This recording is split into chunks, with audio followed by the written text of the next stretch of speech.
So I think the first question that I'm going to get organized here in my PowerPoint. First question that people ask when I say I'm doing this is why? Why am I doing this? What gave me the idea? And I'm sorry, I'm sure you can't all read this, but I'll be speaking to those points, so it's actually my notes, so that's why I put it up there. I enjoy road trips. I've done that since I was a kid with my parents. Here in the Still, we just did a cross-country trip this May, so I enjoy that. I like local history, historical geography, and landscapes, maps, mapping, aerial photography, and satellite imagery. I was able to integrate all of those things into this project. My interest in postcards kind of started recently when I was looking through a box that my mother had collected ever since she was around. And I found some cards where my grandparents had traveled across country in the 40s and sent cards back to my parents, and they had notes on, little notes about their trip, where they were. I could track their travels across the country, and I thought, well, this is really neat, because it's kind of like a little personal history that I didn't know existed. So that kind of got me interested in postcards, so I was just collecting various postcards, and while I was out doing that, I thought, well, before I get to that, I'm retired, looking for something interesting to do the fun stuff instead of the stuff you have to do. So that's one thing. The idea for the project came when we traveled a little portion of the Route 66 a few years ago, and there's all kinds of guidebooks and places to stop, the old routes and all this kind of stuff, and I thought it would be interesting to put that into this form because I'd done some other projects along this line and I knew the potential.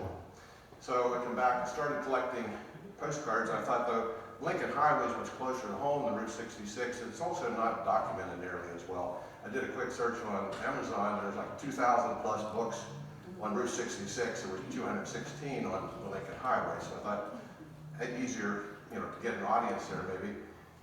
So I started collecting cards, and I also have always liked then and now comparisons. So I had the idea of taking a postcard, trying to figure out where that postcard was from, where it was taken, where that scene was, and try to duplicate that as close as possible, that very scene in a current day picture. So I did that, created the Google Earth Web project because I knew its potential, and I wanted to share with a wider audience rather than just be my little hobby. And I knew about this place, but I didn't know much about it. I did a little research, talked to Spencer, and the rest, as they say, is history. History, yeah. It wasn't meant to be a joke, but I guess it was. So my Google Earth Web, there's Google Earth Pro, which is an application you have to install on your computer, but not everybody's going to want to do that, whereas web version, anybody with a browser can go there and use the project. There's some advantages and disadvantages to it, but overall it was the best choice. Didn't require an installation, simple to use, no cost or infrastructure needed to develop it, so I could just do it. It didn't cost me anything, and Google takes care of the back end.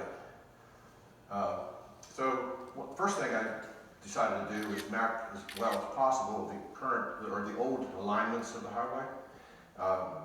The Lincoln Highway Association has an interactive map that shows a lot of them, but they're not quite as detailed in some of the areas that they needed to be for my purposes, so I refined them by using aerial photographs, historical aerial photographs, ground photos, maps, different writings, personal knowledge, visits, and the postcards themselves actually helped me determine where some of the old routes were because they pictured the old routes. And then something I found I wouldn't have thought of, but old power lines oftentimes still follow the old route, or the current power lines, I should say, follow the old route of the highway because there's no need to reroute them around the highway. So you can look up across the hill. If the power line goes up there, there's a good chance that maybe that's where the road went. And of course, it was important to have the old routes to know where the postcards were located because a lot of the postcards predated the current Route 30. So I did that first, and then had to find out where the postcards were located. Some of them were obvious. Franklin County Courthouse, I didn't have any trouble with. The square, the diamond at Lincoln here, didn't have any trouble with that one. Some of them required minimal research that didn't take too long, but then others were really challenging because it didn't give you much clues. It was just a shot of the road, maybe a building that doesn't exist. So there I had to go into, again, aerial photographs, ground photos, maps, personal knowledge and so forth to try to figure out where the site was. There's a few that I haven't been able to locate yet. I have an idea where they are. But if I can't pinpoint where I think it was, then I don't include it. Maybe someday I'll figure it out. And then the present day photographs, some of the challenges there was access. Maybe I didn't get into Rolling Rock Country Club, I didn't get into the airport, places like that I couldn't get into.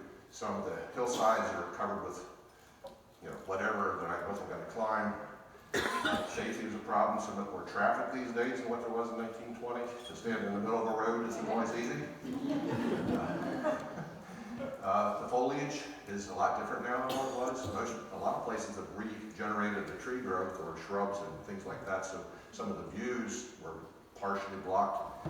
And accordingly, I found that wintertime is a better time to take the pictures than in the summertime for that reason. Of course, the roads have been realigned. The landscape's changed, buildings moved, sometimes whole mountainsides have been blown away. Sun angle was a problem if I was trying to take a picture of the sun and so forth. And how to handle the aerial views, because some of them were airplane views. I just used Google Earth to simulate that. I would try to plan ahead when I go out so that I had in mind where I wanted to go, so that I didn't have to sort that out when I was out there. Although I'd still, once I got there, I figured, no, that isn't right. A lot of times I didn't know until I got back home, put it on my computer, and actually compared it side by side. No, I didn't have quite the right angle or whatever, so then maybe I'd make another trip out and try to get a better shot. And then the locations, for each place I tried to do a little write-up. This is what ended up taking a lot more time than what I thought it would, because I found it intriguing, like an old motel, who the ownership chain was, or whatever it was about that hotel and or that item. And so I looked at different books. Brian Bunko, Robert Bruce wrote a book in the 1920s where he had done a trip across the state. Automobile blue books, various histories, internet searches, newspapers.com is invaluable. I have a lot of links to articles that I've clipped that describe the places. Interviews a few times when I was out, I would talk to somebody and they would tell me about it. And again, historical maps and aerial photos. This is kind of little statistics, don't worry about the details, but highway scenes, hotels, tours. I've tried to break down. I've got 275 locations in the 200-mile stretch.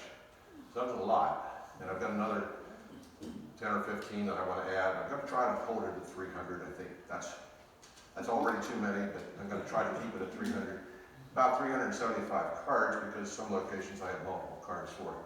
It breaks down, try to, the whole way across the Adams County 47, Franklin 49, Fulton is a smaller county, so 32, Bedford 57, Somerset 26, Westmoreland County 64, because it's the longest stretch, plus there's a lot of stuff here. It breaks down to like 103 that I would call motorist services, which really hotels, gas stations. Another about 103, didn't plan it that way, of scenery, like a road scene or street scene or that type of thing. And then 43 local services like churches and hospitals and things like that. And then 26 that are attractions, Idlewild Park, for example, or state parks and things like that. So that's kind of how it breaks down that way. This is what it looks like, and I'll be trying to do this live. Live demos are always risky, but I think we're good. But this is what the interface looks like in your web browser. You'll see a map of Google Earth, and each one of those points along there represents one of my locations. And there's a table of contents over there. This is more of an editing table of contents. It can be used, but I click the present button, and then there's a series of slides. Put an introductory slide that has some links to Google Earth Help, Lincoln Highway Heritage Quarter, and then where you can look at the aerial photographs. And then this, let's see what's back. I think I missed one.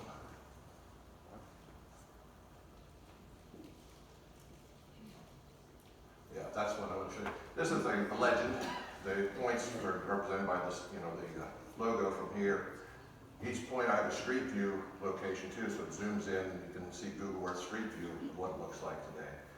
All of the current Lincoln Highway or Route 30 I have in red. Anything that's in blue is the original highway where it diverges from the current Route 30. Anything in white, and I picked the red, white, and blue because of the Lincoln Highway colors, is where there's something in between, you know, with a new alignment, but then it's been surpassed. And then there are places like here at the Gorge where the original goes one way, the other is not the original. So the non-original divided highways, I have in orange. So this is kind of what it looks like once you click on one of those symbols or go to one of the locations. This one's zoomed out farther than usual. This is in Stoystown Bypass, and I'll be showing this sort of thing more in detail, but that's kind of what it looks like. First, you'll have an info box over here, and we can click on the pictures, and then they'll come to full screen. And over here is where I have the write-up and then links to other things if you want to go to them. That's what it would look like full screen, where I have a comparison. That was a pretty good comparison, I thought, standing in the same overpass where that picture was taken. And whenever possible, I try to get a vehicle that matched the scene. So I got a red truck coming up the hill, which I thought was kind of fun. And there's your street view. So I did this in case the internet crapped out and I didn't have anything to show you, but I think we're good. So the next thing would be to launch the project, and what I'm going to do here is minimize this and go to, what do I want to do here?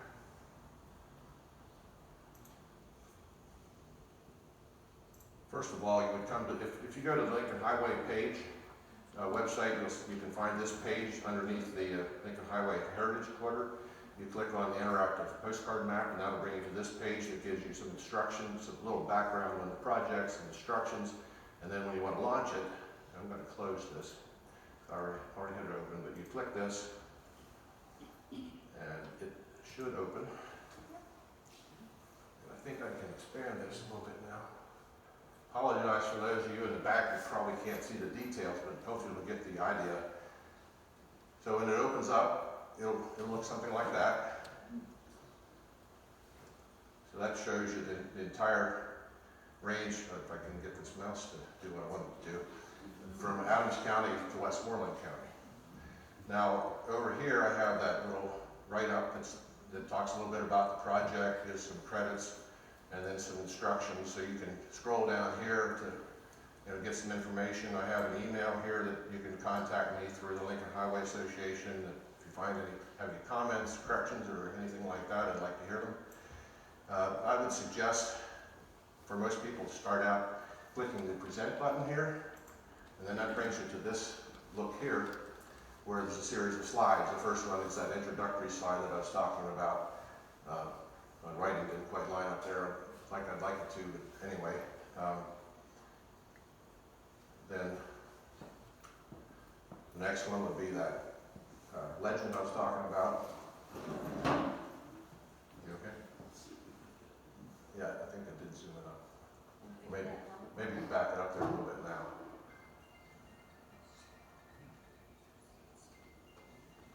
I had to make it smaller because the PowerPoint was too big. Now this isn't quite big enough.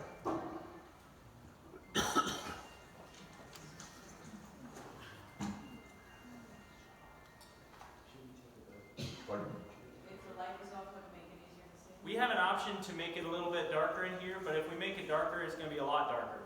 So, is that going to kill the power? No, the computer system will be fine. I would say kill it personally. All right. So I'll go ahead. Mary, when you present, do you have to tell it when to go to the next slide, or is it going to do it? You have to manually go to the next slide. It starts here, and you can, with the arrows down here, you can go through. Now you'll see there's 634 slides, so you're not going to be looping through it all, but there's a way to jump ahead to where you want to go.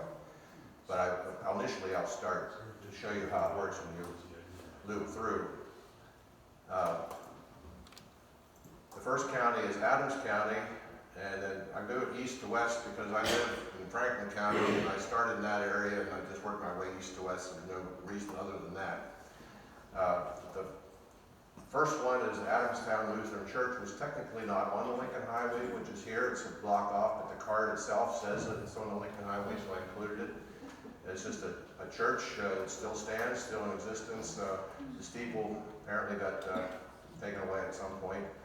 These are the pictures of that. each time then I'll show you what it looks like on Google Earth with a symbol of where I think the card was taken from and an angle there.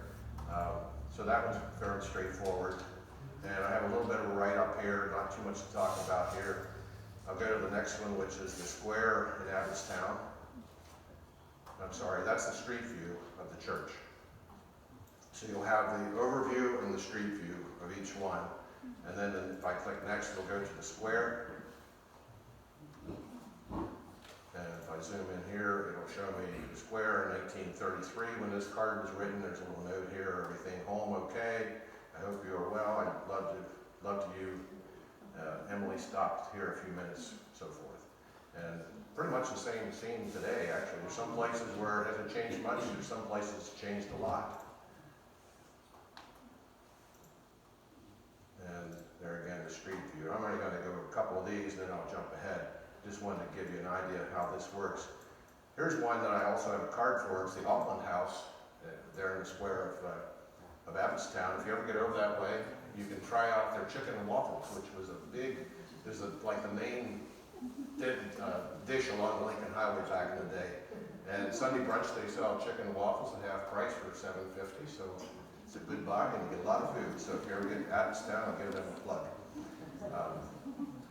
So I'm going to go back to the table of contents. I have a list of ones. It's like picking your favorite child. You know, I've got almost 300 places to go and only an hour to do it. So that came down to 35 minutes. I want to try to keep this to an hour because I don't want to go too long. First one I want to show you is Wayne's Motel, which is a little bit west of Gettysburg. Now I had this all in PowerPoint, but I think it makes it more interesting live. So we're going to go live. It might take a little bit longer for me to get there, but this is on the bypass of Cashtown, which took place around 1949. There's currently a Dollar General sitting there where this motel used to sit. That's not uncommon either. Lots of things like that have happened. Storage units are very common where old motels sat. It seems like that's pretty common. Nice little note here. Dear Margaret, Olga, and Grandma, I'm having a nice time. I will tell you about it later when we get home. But the thing I wanted to talk about on this one, that's what it looked like in 2003. You can still see the motel there. It's gone now, and the Dollar General sits there, but I put the footprint of where the motel used to be. And I wanted to talk about this kind of shows you the history of the old, this type of thing, a typical sort of timeline for some of these old motels. This is maybe a little more extreme, but you probably won't be able to read this, but it was new in 1950 where it says just opening. This was an advertisement. It says featured private, ultra-modern and featured private baths in each unit, luxurious furnishings, comfortable beds, and private garages with brand new, just opening 1 mile west of Caledonia Park. This mouse is faster than what I'm used to. In 1956, it was sold. This is like 5 years later. Sold to some people named Baldwin. 1957, I'm sorry, to the Clarks. 1957, Mrs. Clark died. 1958, Mr. Clark sold it. 1964, the owners were Thomas Aiken, and he died. And a few years later, and they died in the hotel house there, I believe. A few years later, in 71, apparently she ran it, and then she sold it, or her estate sold it after she died. 1973, it was listed, it was called 30 West Motel at that time, and I think the name was changed when it was sold. I think the new owner then was this Storms. Storms, however, had sold it to somebody else on an installment sale, which kind of went sour. So he had to sue those people for his money. In the meantime, they ransacked the place, I guess, in sort of retaliation. And it says here that it was basically ruined. And later that year, they apologize for this. Later that year, they sued the insurance company trying to get the insurance to pay for vandalism, and I don't know how that worked out. But anyway, a few years, those same people ended up, they sold it again to somebody named, I'm sorry, this this is a little trickier than I thought it would be. To the Tracy's, there were 2 sheriff's sales, one in 1989 and 94, but apparently they held off the sheriff and maintained the property. In 97, well, that's when the original owner died, but in 2006 then, the Tracy's still owned it, and apparently still had financial difficulties because the school district in Gettysburg bought the property hoping to recoup some money with taxes that were owed.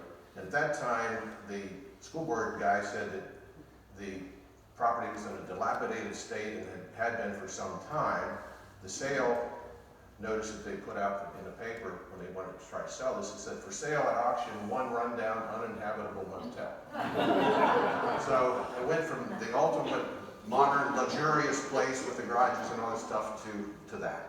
Now that's an extreme example, but it's not uncommon for that to happen. They will keep them up over time or whatever happens. So I wanted to put that in there as kind of an example of that sort of thing. It's a shame, but that's what happened. Of course, that's why you end up with the Dollar General there. And that's what it looks like in Street View. Of course, with Street View, you can zoom around and so forth. Now I want to jump to, gotta watch the time here, jump to Cashtown. There's a toll gate in Cashtown. Now, this predates the Lincoln Highway, but it has still been there for early Lincoln Highway drivers to see. It sat there for quite a few years. This was a card that was a little tough to figure out. All it said was toll gate, old toll gate in Cashtown. And I think it was around 1907 based on other cards like this and the guy who took the photograph and a little bit of detective work. I think it was probably around 1907. And that's what it looks like today. I'm confident that that's where it is. It's at this corner in Cashtown.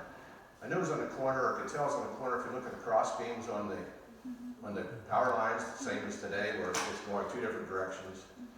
The fence here appears to be on a corner. Had that going for me. There's a little thing here that says toll gate, and you can't quite see it. There's a little post there that says toll gate on it.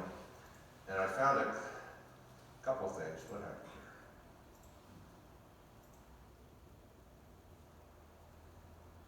here? Where is this Cashtown? Oh, I know what happened. Pardon? Where This is this? Cashtown is east of Gettysburg. It's a small West. town. Sorry, you're right, west of Gettysburg. It's been bypassed now, so it's just nobody goes through it unless they intend to. But it used to be the main road. I know what I'm looking for. This helped a little bit. There was an old map from 1872 that showed there was a toll house at that particular corner. And the write-up here talks about there were some articles in the paper when it was sold, describes the corner that it was on. But the thing that I really found was, they kind of told me where it was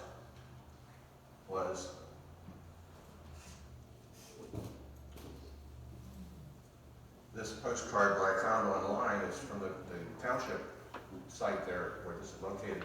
This is taken the opposite direction on that same street. If you look at this white house, this white building was on the other card from the other direction. If you look closely, that little post is here, and you can actually see the toll pipe, as it were, that went down. So by that, I could tell for sure that that was the corner it was, because these other houses are still there today. So I'm positive that that's where that was. So that was kind of interesting. And so this was an example of how you can link on the project. I clicked on this link and it brought up that web page and has that photo. So again, Street View, as you can kind of go on.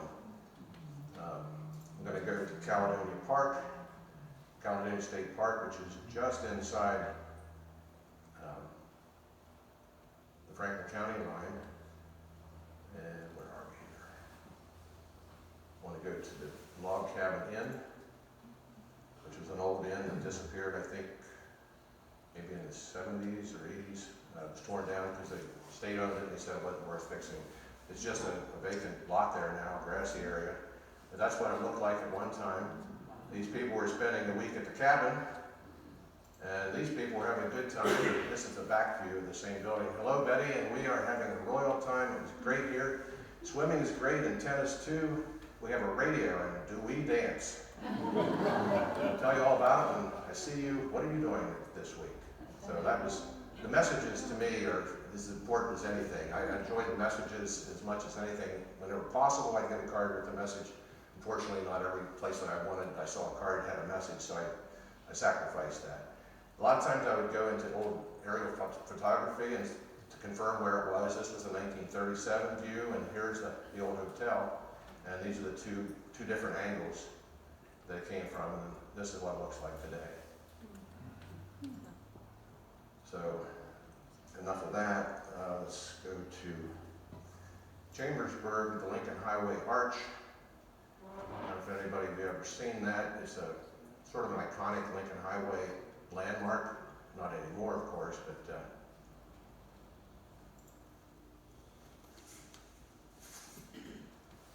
for a few years, this existed in downtown Chambersburg, and downtown Chambersburg looks very much the same. The courthouse is still there.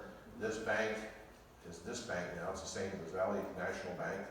Now it's a museum, but it's still the same building. But they built this arch originally in 1912, I think it was, to promote, or 13, I think, to promote Chambersburg. It was the anniversary of the founding of Chambersburg and also the anniversary of the burning of Chambersburg.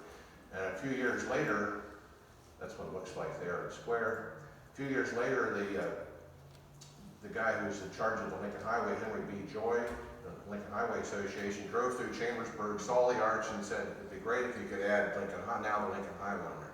They did that and became known as the Lincoln Highway Arch, and everything was great, except the people that owned the bank wanted to build the new bank building that you see there today, and they said, it's right in the way of my bank. We want you to tear this down. Well, then they had a big fight, what are we going to do with it? Some said move it, some said get rid of it, whatever, and the borough said, well, we really don't have the right to have it there, and they tore it down, and it just disappeared. So it was only really up a couple of, about 3 years, 2.5 years or something like that, but it was long enough to have a postcard on it, and long enough for the Lincoln Highway Association, or the Lincoln Highway Quarter, to think it was important. So they have a marker there. This group here has a marker right there at that spot talking about that. So that's in Chambersburg. We're going to jump to Connellsburg, or the Tuscarora Mountain, and it's kind of an iconic place, Doc Seiler's rest house. And he was a druggist in the Connellsburg who was also an entrepreneur, and he built this little, here we go. In 1915, he built this little stand at the top of the mountain to sell a little food, whatever, and also had a dance pavilion in the back here. This card was from 1920, unfortunately doesn't have a message, but it shows the little stand that he had. Interesting thing, there's a sign there that says water. That was one of the things, they always offered free water at the top of the mountains, because these cars in 1920, after they climbed the mountain, needed some help. They stopped there, get free water, buy a Coke or whatever they bought. In fact, there's a Coca-Cola sign there. This is close up with that dance pavilion, and there's also a campground there. A lot of these places had campgrounds in the early days, mostly free camping, I think. This is where we camped last night. We were all ready to start, we'll have to hurry. There's a little message on that. I can't tell exactly where that was, because there's no evidence on any of the imagery, but my best guess is it's somewhere in the foreground of this old cabin that's still sitting there. That's the general location for where that dance pavilion was. This is a rebuilt in 1923. I think he built this newer version of that same thing. It had some rooms, more of a restaurant inside, a little nicer. Just here this morning, some high, it says. That's what it says. These people arrived here at 7 a.m. first stop. Some of these messages were really short, but this is what the dining room looked like inside in the 1920s. That was dated 1929. This is this is looking from the west to east here on the mountain. That's what the building looks like currently, by the way. You mentioned how it's comparable to texting. What? Those messages are comparable to texting. Yeah, I think some of those messages, not these so much, because these were travelers, but the early cards, like in the 1900s, 1910 and so forth, just local people sending a message to their neighbor, almost. And there's some of those here too. Like we do texting or email or even a phone call that they didn't have. So this is another view of that same building at that time. They always had an observation deck on top to look out. This has an interesting feature. I have a card on this too, but I really can't have time to talk about it. This was an aerial navigational beacon that they had for airplanes going over. It was a big searchlight that went around and was in existence for a number of years. This card is interesting for the message. I think it was sent, well, actually it wasn't mailed, but I think it was sent probably in an envelope with a letter or something like that, maybe a package. I believe it was 1942, and it reads, presuming that anything from the USA may be interesting, I am sending this card of Doc Seiler's place on Cove Mountain of the Tuscarora Range. We have been here many times, as you may recall, and you'll notice I transcribe all these messages because some of you never be able to figure out because you almost have to get a magnifying glass to see them. I slept in this cabin shown at left 3 times. So he'd been in that, this guy wrote and had stayed in this cabin. It's a swell cabin inside and out. The view from the top of the hotel, so-called, his commentary there. Shown at the center is magnificent, looking down into Maryland on the southeast and over to Allegheny Mountains to the west. It has changed hands in the past 2 years, but it's still a nice place in a very beautiful country. Best regards, Bucky. So I think that message is what I'm looking for. You know, it tells you about it, what they thought of it in the time. You know, not what we think of it now, but what they thought of it back then. So this card gives you this cabin which still stands. I have a picture of the cabin today. This was last winter one day. Of course, this is the view of the current. So basically a bar and grill right now, and then the Google Earth look.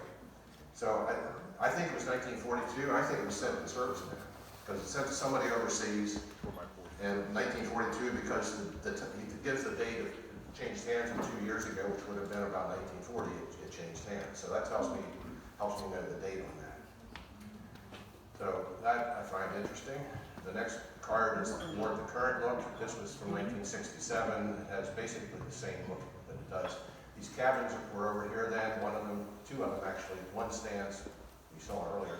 One, there's still a chimney there. And this is kind of busy, but it shows you where all those different postcards were taken from. The write-up, I pretty much said everything I was going to talk about, I think, on this, but there are links, a lot of links here. Actually, this is kind of interesting. It's a newspaper article in Harrisburg Telegraph.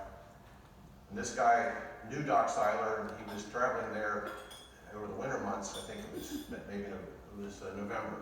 Cove Mountain was clear of cars. The summit was deserted. Doc Seiler's pavilion was closed. There were no steaming automobiles. No fuming drivers filling radiators and buying oil.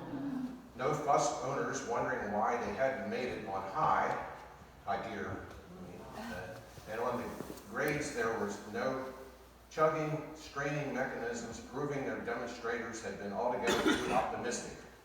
That is what most cars do on the Cove, and they mean Cove Mountain, because it's also called Cove Mountain. So that's a newspaper clipping. It's kind of interesting. So that's that, and then here's the street view, what it looks like now. I have a bunch of other cards at different locations from up on top of the mountain here, one that shows views out over, one that shows this, and then all the way down the mountain there's a bunch of cards that show different views along the mountain. One of which is it's called the Horseshoe Curve, and if you've seen cards of that maybe, or heard about it, it was a very sharp bend going down the mountain. Blue is the original route. There's 2 curves. One I call hairpin curve, the one that's known as horseshoe curve is up here. And today, that horseshoe curve is basically bisected rather, by the current road.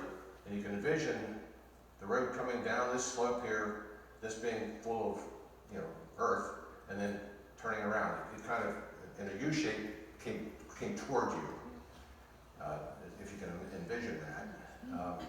But that's what it looked like back in 1920. It's what it looks like today. And this is an aerial view from the late 1930s of that same area after what was called the Curve of Beauty had gone in to bypass all of that. And that's this white view, this white road over here. You can see the blue in the back in there as well. So that road was in existence, I think, to the 60s until it was bypassed with the current red line there. This is an aerial photograph of that whole area. Again, it shows you the newer road, the old curve. Down here is this other one, and this is a view from the Lincoln Highway digital image collection at the University of Michigan. A lot of neat photographs out there. It shows that same horseshoe curve with the new curve on the outside. And there we go. So I'm gonna go to the next one, just briefly talk about the hairpin curve. That's the street view. This one was a little trickier to figure out where it was. It just, the postcard, all it said was Lincoln Highway on the west side of Tuscarora Mountain. It tells you so many miles from Bedford, which actually helped, because I believe this is that other curve just a little bit farther down the mountain. So I walked back, my wife and I walked back in there, and you can kind of see it here. This is a hollow spot, which corresponds to that. The terrain kind of goes in and up like that, and there's remnants of the old roadbed there. There's asphalt there. There's some drainage ditches. There's some concrete that looks like it might have like a guardrail post or something like that. So I'm very confident that that's where that postcard was taken as well. That would be down here. Here's the guardrail post. I think it could have been that. Here's some drainage, and here's some of the asphalt that was still there, or the macadam. It wasn't asphalt back then, macadam. And so enough of that. So, you know, it's been a lot of fun. I've been to go out and see places that I didn't know existed, and I've really enjoyed doing this, as you maybe can tell. I do a quick look at Bill's Place. Probably a lot of you have heard Bill's Place. The ground doesn't even exist there anymore because they blew the mountaintop away to redo the turnpike in the 60s, I believe it was. But it's kind of an iconic spot. The book over here has a whole bunch of pictures of it. He had a little post office there. He was quite a promoter. But you can see the turnpike going right through there and how the road just kind of dropped away. In fact, if I do this, it would be hanging in midair if we're still there today. But I was able to walk back what I could and take some pictures as close as I could get. They have a fence, of course, they don't want you going across, but I did a little bit of that anyway. But you can see the shape of the land, background. So this, as close as I could get to where that would have been taken, it would have been down over the hill just a little bit there. This was the post office. He was quite a promoter. He had the U.S. smallest post office that he could promote, and people would stop in just to do that. Another view of that. And this was in 1963, just a couple of years before the place disappeared. And there's still part of the old macadam that's there as well. So that's all I really had to say about that.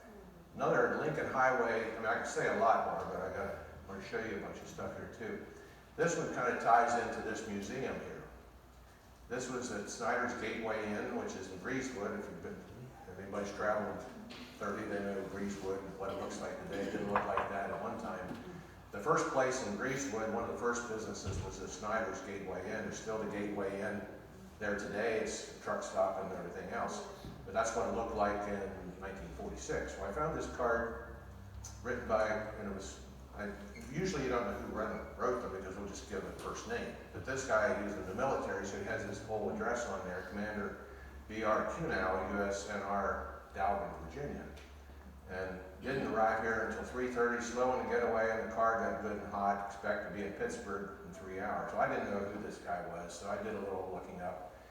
Turns out that he is Bernie Kunow. That's what it looked like in 51. So again, the aerial photographs helped me locate where to take the current picture. And that's what it looks like on the current day. So Bernie Kunow, turns out, was in 1928, he was on the Boy Scouts Lincoln Highway Safety Tour. And there's a plaque in this museum in his honor. It talks about his life. And I found a postcard that he wrote from the Lincoln Highway in 1946. It was just dumb luck. But when I saw that, I thought, this is really interesting. And it ties it all together. He was an amazing man. He lived to be 104 years old. He was had a PhD in metallurgy, and he was a lieutenant commander during the war. This is what I want. This is the Gateway site. I want to talk about him. Bunch of links here about his exploits and the scouting thing. So this kind of ties in the Lincoln Highway history with this guy. And this is him at 102 years of age. He just died, relatively a few years ago. And there's a lot of information there, links to him and his history, this whole story, and the fact that we have a plaque here kind of really made it important to me. So that was that. Another one that I find really interesting that ties a lot of things together is I'm sorry, I'm running out of time, and I got so much I want to show you. We have time. You got time. Well, I was told an hour. Don't, I can go on. I don't want to bore people. I know these aren't such comfortable chairs, maybe. But the Mount Dallas grade crossing. Mount Dallas is a little knoll west of Everett. And there are quite a few generations, or 3 generations, actually 4 if you count the turnpike, 3 generations of Lincoln Highway there. The blue is the original, went up across the mountain, and there was a grade crossing here where it crossed the Huntington and Broadtop Railroad. Grade crossings were very dangerous. They still would be, of course, but most of them have been eliminated in the major highways. So they built this white line, and some of this section still exists today, to bypass that in 1920, early 20s, we'll say. So I found this card. It's not specifically of that grade crossing, but you can see it back here in the distance. This was taken from the railroad, which you can still walk back there. It's a hiking trail that anybody can walk back there. Got this picture. The rock outcrops are still there. And we did this a month or so ago. A nice day. It's a great little walk. And you can see, not so well here, but there's power lines that go up here. It would cross over, and there are power lines that went on up around there. That followed the line, and that's the case where the power lines still follow that line today. And this is what it looks like now. But this is a distance shot taken from here. I zoomed into that grade crossing. You can see there was an S curve right there on the old line. The old road is clearly visible.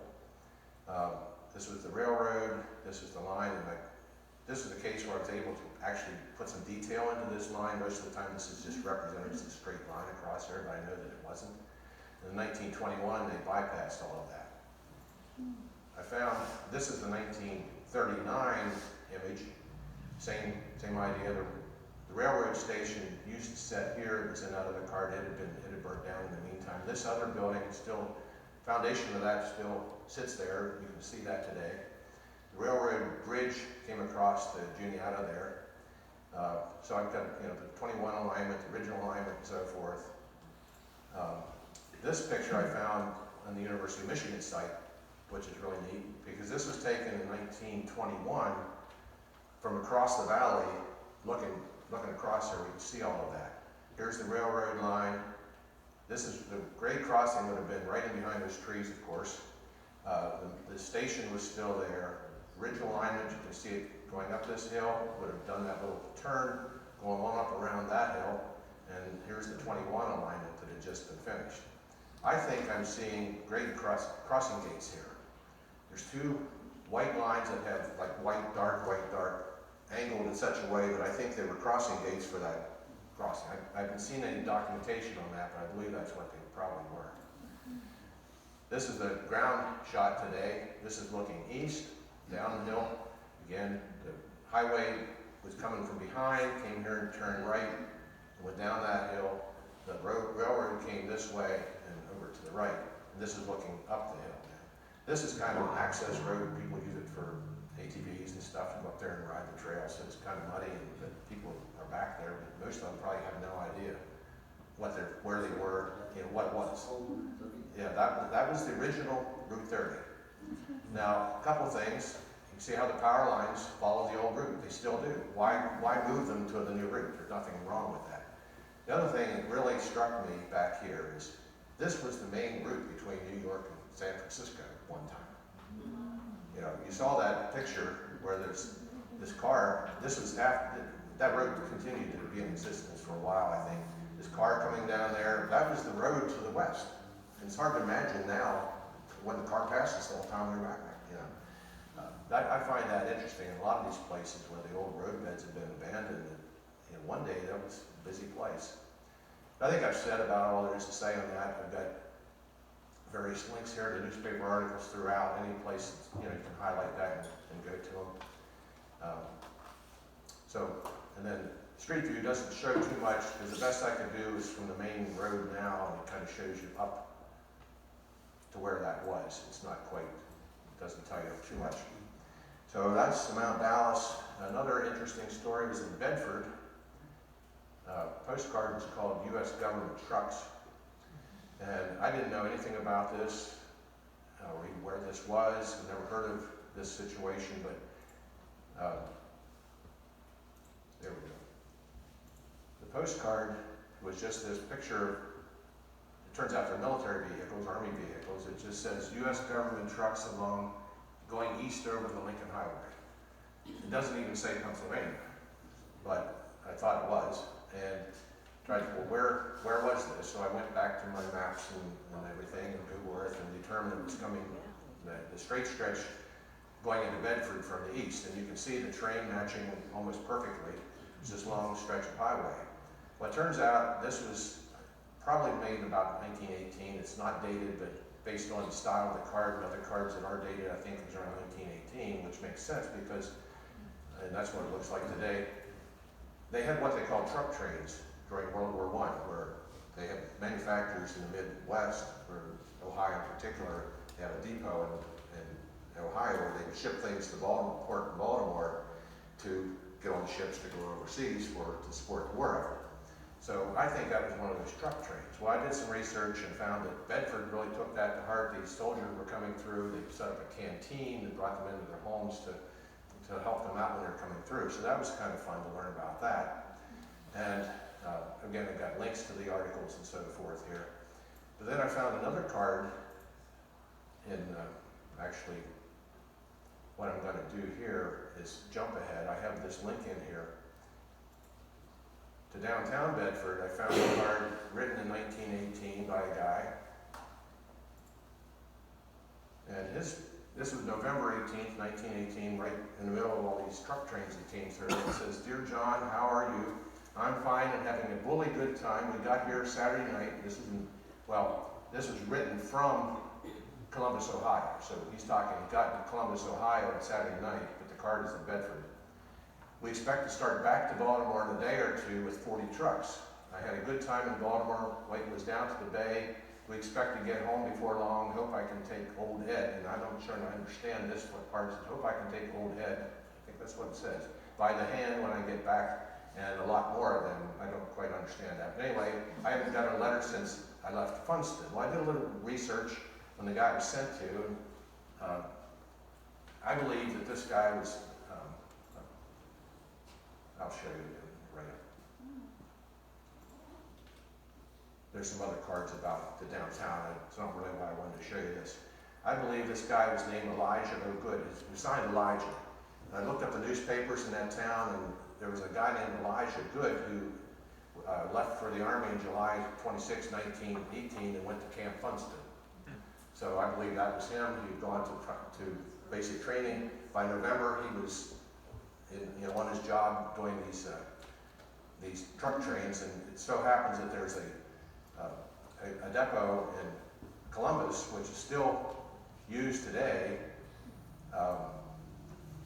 It's still a military depot, and during the war, that's what they did. They sent stuff from the Midwestern manufacturers to Baltimore. So this card, I believe, was written by one of the guys on one of the truck trains. So tie that together. I found that interesting.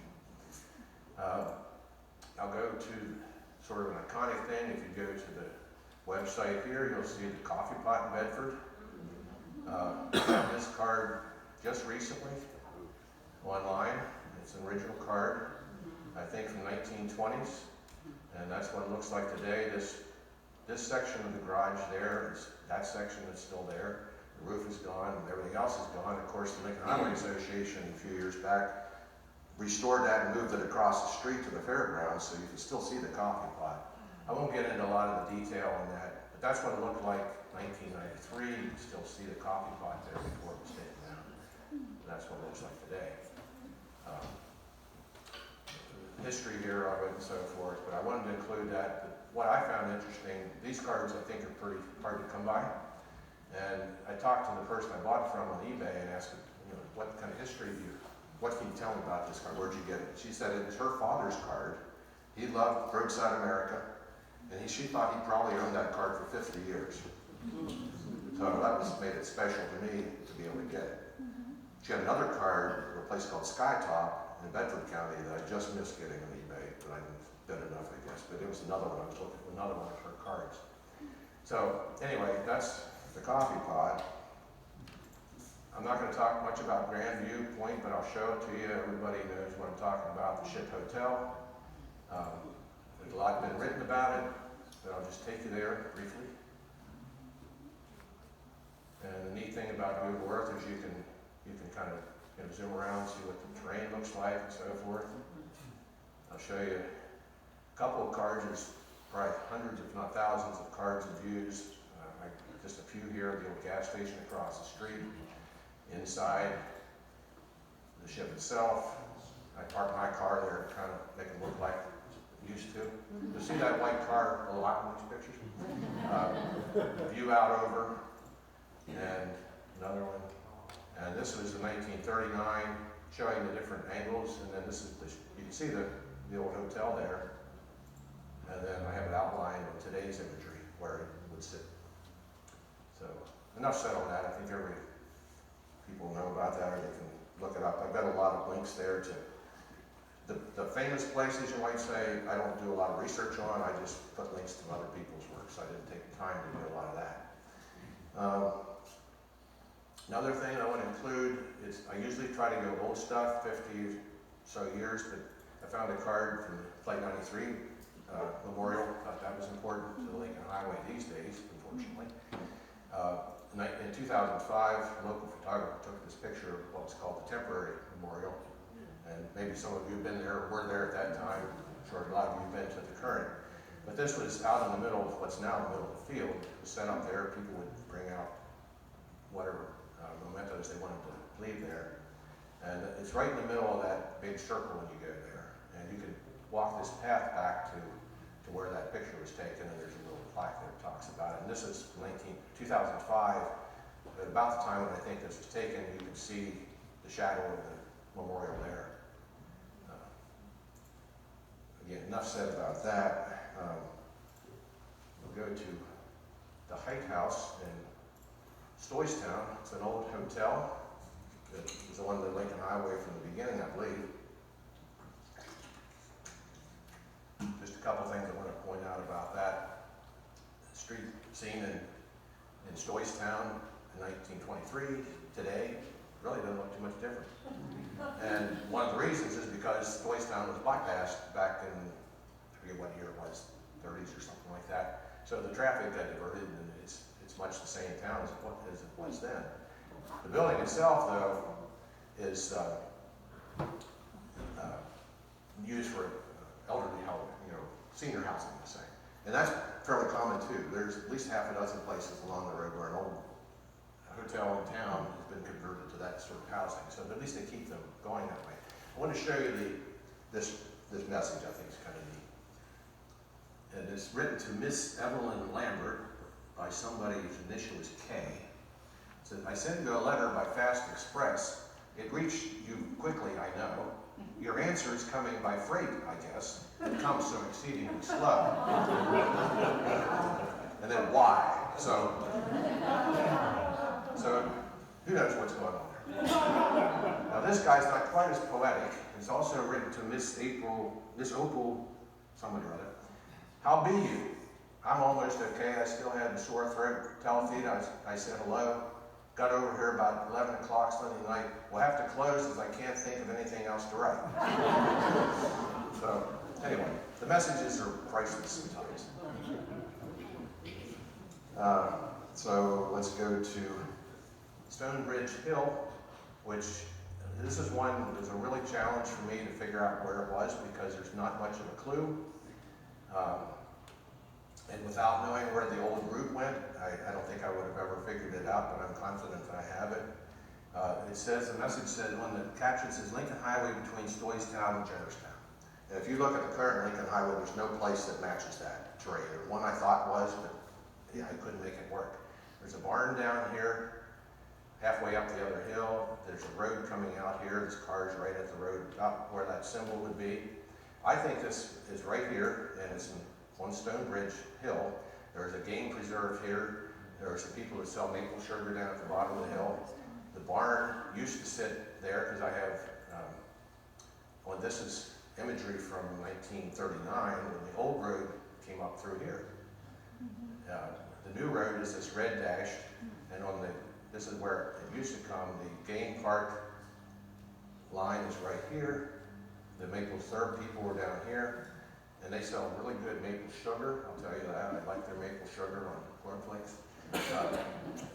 Very interesting place there. So I think it was taken right there, but without knowing where the old route was. And you can tell, you can see, you know, on here where the old road went. I mean, very clear.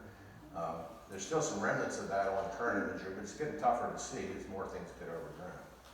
That's a case of, you know, once I figured out where it was, then the postcard helped me figure out where the road was. The two work together, but without knowing where the old route was, I've never been able to figure out that picture. But you see the curve on the bottom of the hill there is on the, I'll show you the postcard again. That curve came up and then out to the right there. It's just kind of like I have drawn on there. I couldn't get the exact angle because behind me it was all wooded. If I'd have gone up where I think it was actually taken from, I would have had a picture of trees, which wouldn't have been, I could have done that anywhere. So I did the best I could. So let's see. I want to get closer to home for you people. I hope you'll bear with me. I'm past the hour here, so you can cut me off, Spencer, if you need to, wherever you are.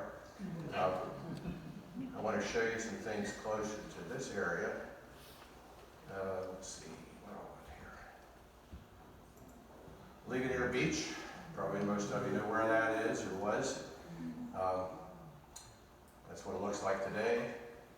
The old route went up over the hill there at the time.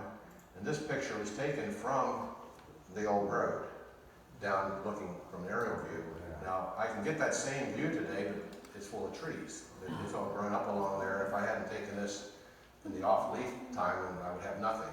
But you can see the pool under here. You can see the hillside, the look. It's got to be just about the right spot.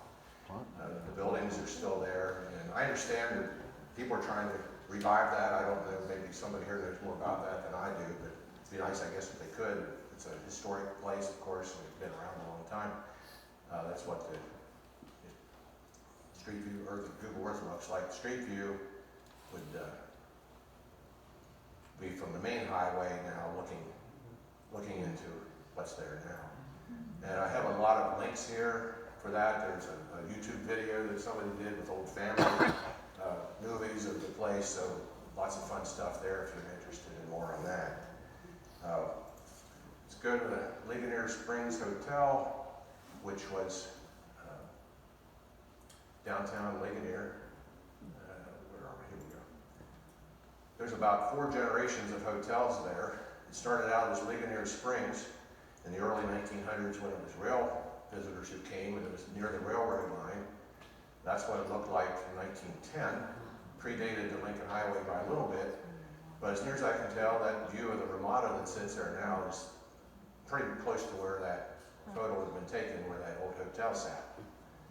And this was in the 1930s and 40s, or in about there. It had been changed to the Fort Ligonier Hotel. It had been, I think the original, I'm not sure, it looked like it was torn down and started over, I'm not sure. Maybe they just remodeled it and added to, I'm not sure of that history.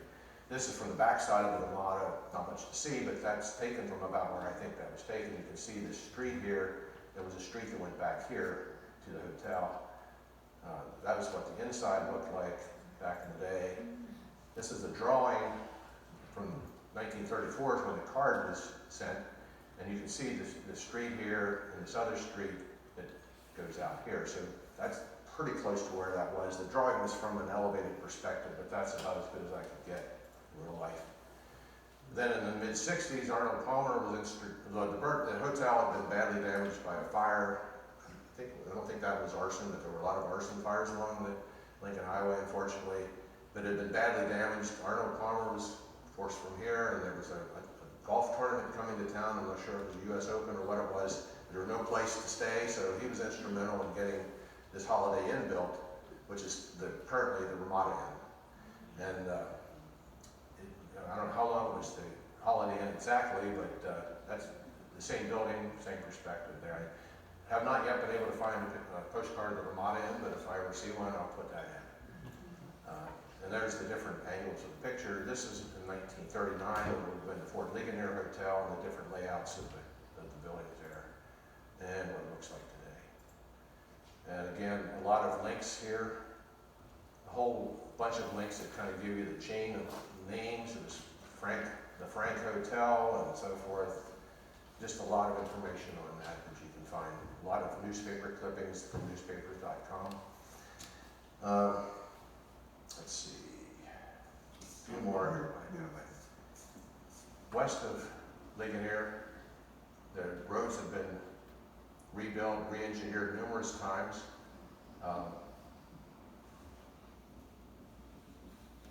I'm calling this Lincoln Highway construction. That wasn't the intent of this card, but it turned out to be helpful to me to know where the old roads went.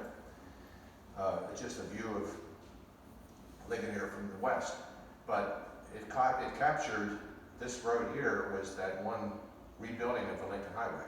There's a barricade across here, tells me that was still under construction at the time of this postcard. This postcard was dated 1928 is when they rebuilt.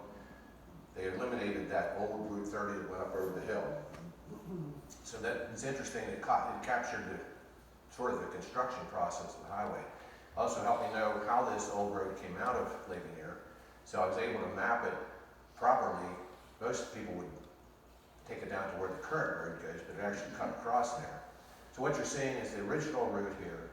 Orange is the Ligonier Valley Railroad line, which later became the eastbound lanes of the Lincoln Highway or Route 30. This red is this road here. Let's see, this white line followed on out and joined up what is now the westbound lanes. This section here, I'm not sure the date on that. That was added later when they bypassed Ligonier entirely, Route 30, because up until until that time, it went still through town. I think I got that straight. I'm not sure of all the dates, but this is an aerial view from 39. It shows that same thing. This was the Lincoln Highway at that time.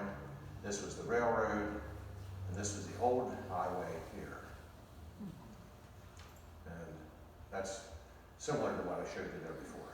Because I couldn't, for my comparison, I tried to climb up there. It's still in the property of the Watershed Association, but it's so densely wooded now that anything I would have had would have just been trees. The pictures I took I wasn't happy with, so I just kind of replicated it using Google Earth instead. Again, a few links, but that kind of, I thought it was interesting to show you the history of the different generations of the highway here in Ligonier. And I want to go to a place just in that very same area called the Roadside Inn.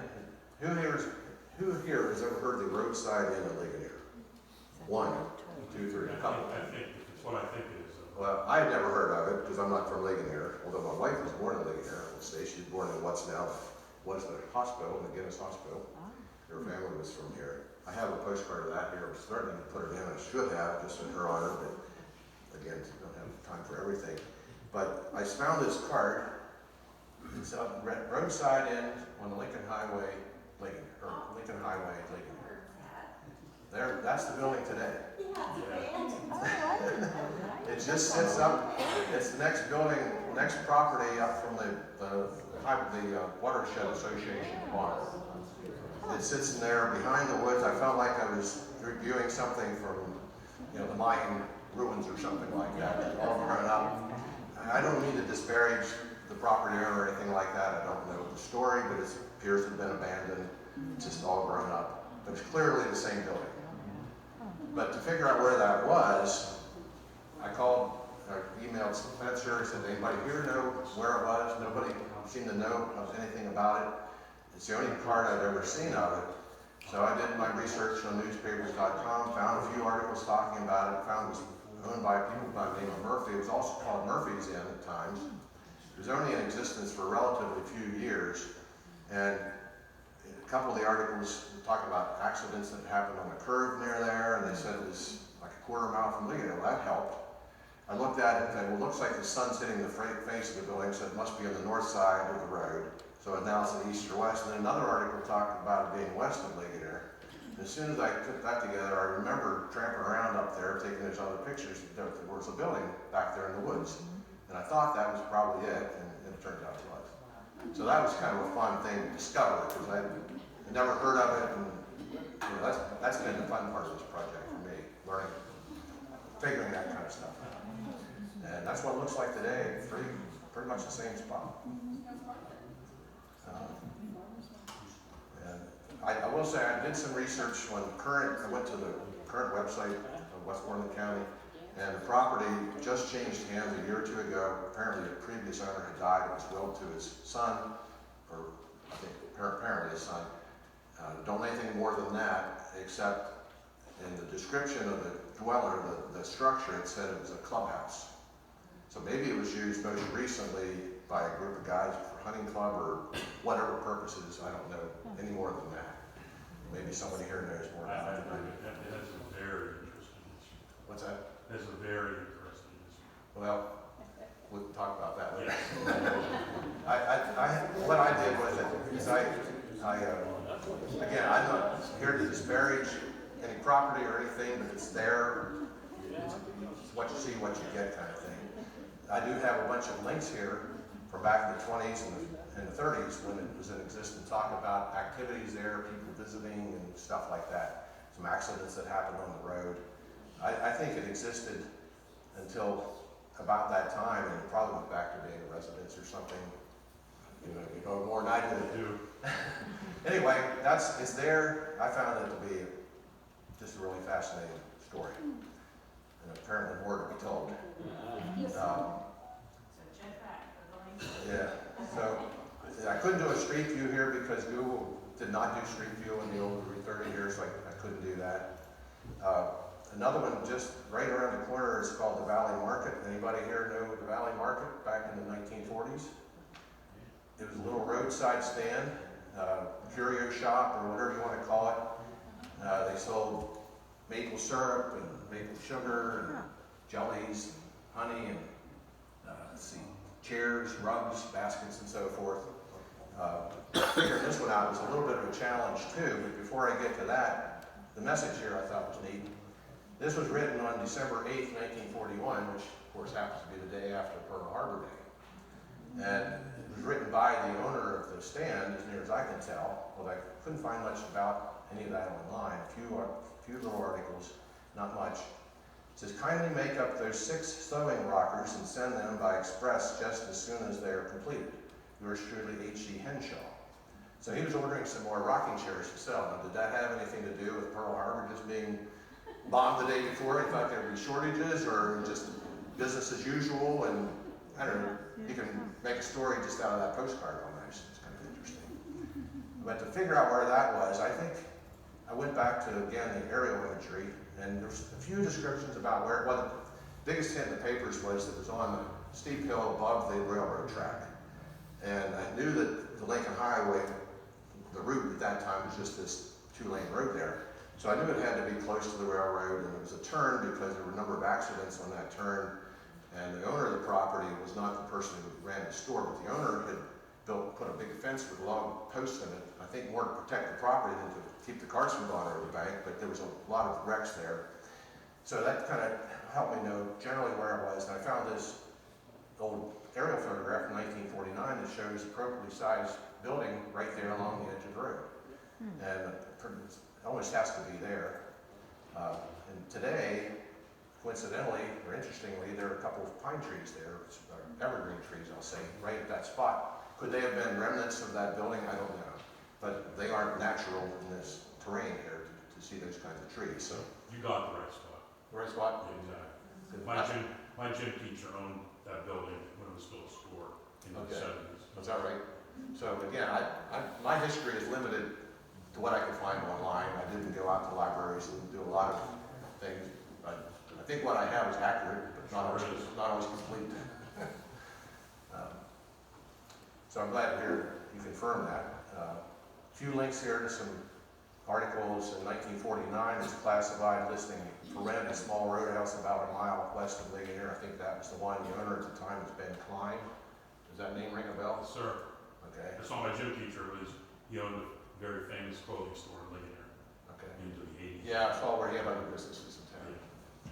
So that's there. I mean, another one to look at. You can drive right by. And getting that picture was kind of interesting because you know that you can't park along that road, and it's a long walk from anywhere. It wouldn't be safe to walk along the road. So I was here for the weekend. I went out there early on Saturday morning, did a drive-by, set my camera to continuous shutter, held it out the window as I drove by, and picked the best one. So that's how I got that picture. That was kind of different. So let's see, where else was I here? And of course, I've got to show you this one. And if you don't know where this one is, you should.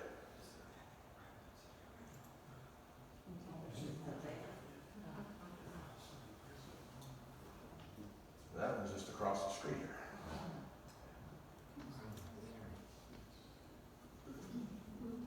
Now, I went out yesterday and updated my picture because here's a situation where I didn't have the angle right. So I have a better angle I'm going to replace this with that shows the road angle just a little bit better, but still the point's there. That was the old dam across the way. And then here's an aerial view of the same location from about 1940. You can see where we are today is right here, the bridge, the dam, satellite image of today. Here's another interesting little message. Dear sweetheart, just a line to say hello. See you soon. Don't forget what I told you in the letter. XXX Buck. So, there again, interesting story behind that probably. And there's what it looks like today. Some links to different things. Link to their website here, mentioned that it's across the street. And I'll do the street view here.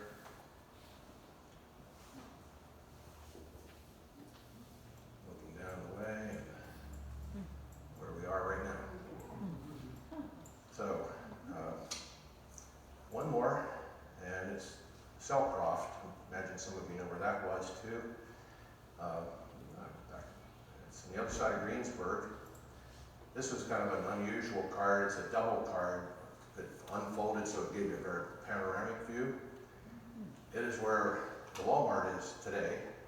And over here is a Rite Aid, and it's a very, very busy intersection. And there's a Chick-fil-A down here, all kinds of fast food restaurants. But this is what it looked like in about 1915. It was a farm, a barn, and so forth. This was owned by last name was Sell, I think it was John, if I'm not mistaken. He was a banker in Greensburg, and this was his summer home, or his home, I think more of a summer home. And this is what it looks like today. As near as I could tell, that same spot. The Rite Aid sits here, the Walmart's clear off to the left. There's a barn here, the Chick-fil-A sits about where, I say Chick-fil-A, because we do Chick-fil-A all the time. The barn sits about where that was, looks a lot different.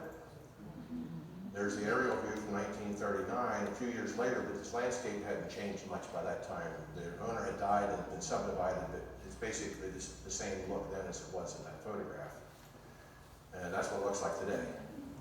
So this, of all the, from Town to Erlin, this probably is the most change that you're going to find anywhere, this particular scene, at least of the postcards that I have, where the landscape doesn't even resemble what it used to look like. A lot of places hasn't changed much at all. This is not the case here. A little bit about the owner. He was kind of an interesting guy. Like I say, he was also a mason, and big into that, and pretty high up in that. He's wealthy, so what I should say too, a little bit before that, Greengate Mall sat here for a while, and it was torn down. Now it's the Walmart. But this owner here he was a prominent Mason, and his legacy, I say, continues through Cell Chapel, which his wife donated money in his honor at Sonic Village in Little Elizabethtown, and that building is named Cell Chapel after the guy who owned that farm east of west of Greensburg. So anyway, back to the project. That's where I was going to end. I could go on, but I don't want to do that. I'll open it for questions or comments or whatever, or if there's some particular place you'd like to see, if we have a little time, if I have a card, I could take you there. So that's what I have.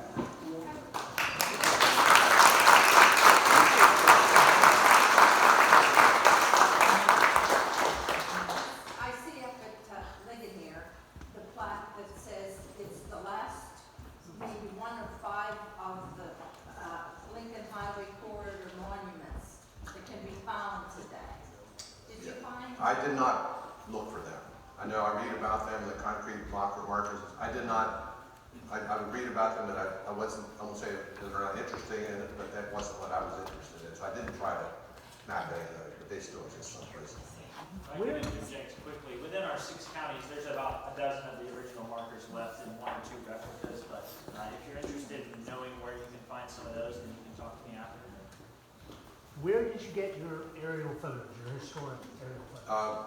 There's a website called Penn Live, yeah. Okay. And anybody can go out there. There's a map, so forth. There's about 4 different decades worth of photographs on there. They redid that website maybe 4 or 5 years ago. That's what I understand. Much more cumbersome now. Well, it's what I There's more know. information, but it's harder to. It's what I know, so I don't know what. I used years ago when I don't want to get into my life history, but I went back to school when I was about 40, and I got into this sort of work, aerial photographs and mapping and so forth. At that time, nothing was online. There wasn't online. And I went to Harrisburg to the museums. There's 2 different museums where you could go look at those photographs and get copies of them made. And I have some that I had that done. But this is so much better. Now they were clearer if you had the actual photographs, more detailed, but you can't. This is infinitely better. But that's where the. Thank you. And as far as the project goes, go to a website, click that link. It's up and running. I have a few more to add. It might take you a little while to get on to navigating it, but I recommend hitting the present button first, and then you'll get this interface that you'll see here. You don't have to do that. You can go back. You can do it differently. One other thing, just real quickly.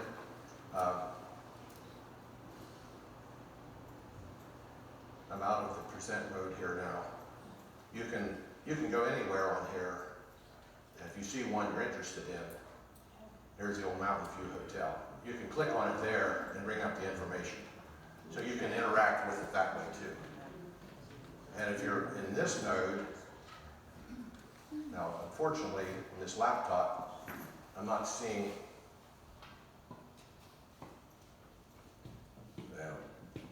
there should be you could scroll down and see a list of them again. I can't on this screen. But anyway, that's another way of getting to them, just going directly there and click on it. Yes? Do you have one of the Zero Diner? I have seen them for sale, and I haven't bought one yet. But I'd love to get one, but they are very pricey because of the fact that it's sitting here in the museum. All right, well, thank you for coming. Appreciate the attendance.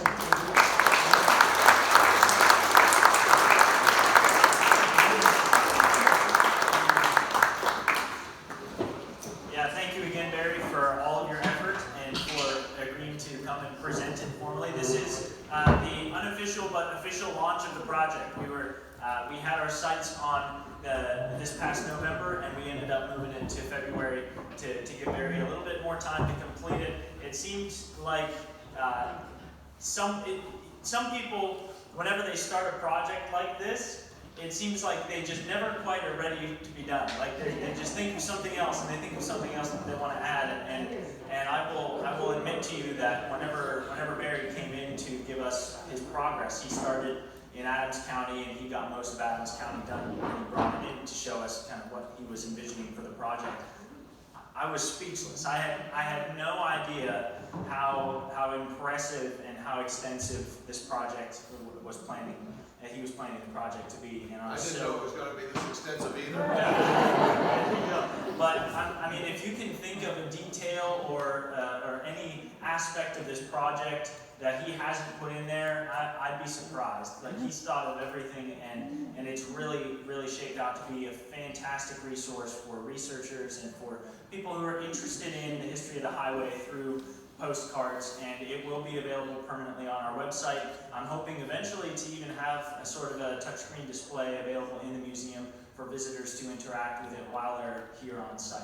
But I want to say a huge thank you again to Barry for agreeing to take on this project and for agreeing to present for us. I want to also thank those. I know that we weren't expecting quite as good a turnout, so we were scrambling for some seating. I want to thank everybody that maybe didn't have the very best view of the PowerPoint presentation, but we're hoping that what you'll take away from this talk is that this resource is out there for you to explore. You could spend the rest of the weekend and forever looking through all of these pictures and reading the personal notes on them. So again, I apologize to anybody that didn't have the very best view, but we're hoping that you go out to explore it yourselves. I also want to acknowledge that the parking situation was a little hairy, so thank you again for your patience in that sense. And I want to remind you that our museum hours until the end of March are Monday through Friday, 10 o'clock to 4 o'clock in the afternoon. We take last visitors at 3, so you have time to make it all the way through before we do close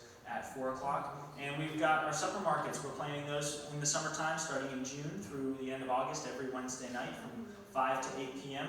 right out here on the lawn. It's shaping up to be a really great summer. I'm really excited. We had a lot of fantastic interactions with the community members last year, and we are we're getting donations for those picnic tables every day, so we're hoping to get some better quality seating for all of you this summer as well. So one final thing, please take some cookies. If you want another glass of punch, or if there's a little bit of coffee left, please have some before you go. Take some cookies with you on your way out. I want to thank you again for coming. I'm so humbled by your interest in this project, and I'm so grateful that you came out to support Barry. He traveled a long way and spent a long time on it. So let's give him one last round of applause.